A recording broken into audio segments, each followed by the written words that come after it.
Lakshmi Ceramics. Number shop. Hanethilum top. All top brands. எல்லா ஒரே இடத்துல. Lakshmi Ceramics, India's largest retailer. சட்டசபையில் விஜயை புகழ்ந்து பேசிய மன்னார்குடி அமமுக எம்எல்ஏ காமராஜை கட்சியை விட்டு நீக்குவதாக பொதுச் செயலாளர் தினகரன் அறிவித்தார். அமமுகவின் ஒரே ஒரு எம்எல்ஏவான காமராஜ் தாவேகாவுக்கு ஆதரவு கடிதம் கொடுத்த சர்ச்சையில் சிக்கினார். அவர் காரில் இருந்தபடி தாவேகா ஆதரவு கடிதத்தில் கையெழுத்து போடும் வீடியோ தீயாக பரவியது. இந்த பஞ்சாயத்து கவர்னர் மாளிகை வரை போனது. பிறகு தினகரனுடன் காட்சியளித்த காமராஜ் இன்றைய சட்டசபை கூட்டத்தில் முதல்வர் விஜய் புகழ் பாடினார். என்டிஏ கூட்டணியில் இருக்கும் தினகரன் இந்த காட்சிகளை பார்த்து கடுப்பானதால் காமராஜை கட்சியை விட்டு நீக்கினார். இந்த அரசு 5 ஆண்டு காலம் அமைய பெற வேண்டும்.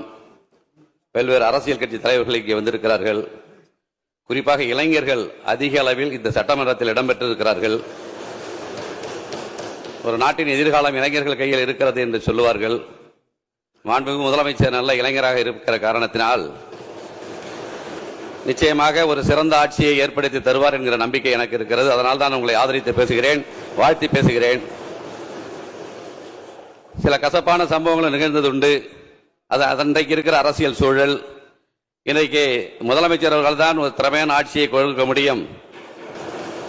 நீங்கள் முதல் கையெழுத்திட்ட இந்த 3 அறிவிப்புகளும் தமிழ்நாட்டிற்கு நிச்சயமாக உதவுகிற திட்டங்கள்.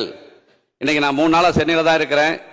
கடந்த காலங்களோடு ஒப்பிடும்போது சென்னை இன்றைக்கு எப்படி தெளிவாக இருக்கிறது, சுத்தமாக இருக்கிறது, சுகாதாரமாக இருக்கிறது, காவல்துறை எப்படி சிறப்பாக செயல்படுகிறார் என்பதை நான் எண்ணி வியந்ததுண்டு. நிச்சயமாக நீங்கள் நல்லாட்சி தர வேண்டும். 5 ஆண்டு காலம் சிறப்பான ஆட்சியை வழங்க வேண்டும். 75 ஆண்டு காலம் 50 ஆண்டு கால ஆட்சிக்கு நீங்கள் முன்னுதாரணமாக இருக்க வேண்டும். இளைஞர்கள், தமிழ்நாட்டு இளைஞர்கள் உங்களை நம்புகிறார்கள், நாங்கள் உங்களை நம்புகிறோம்.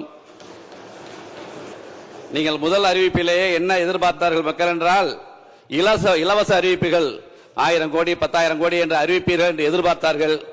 உண்மையான மக்களுக்கு உதவுகிற திட்டங்களை அறிவித்த உங்களை நான் பாராட்டுகிறேன், வாழ்த்துகிறேன். உங்கள் அரசு தொடர்வதற்கு என்னுடைய ஆதரவினை இதன் மூலம் நான் தெரிவித்துக் கொள்கிறேன். அனைவருக்கும் நன்றி, வணக்கம்.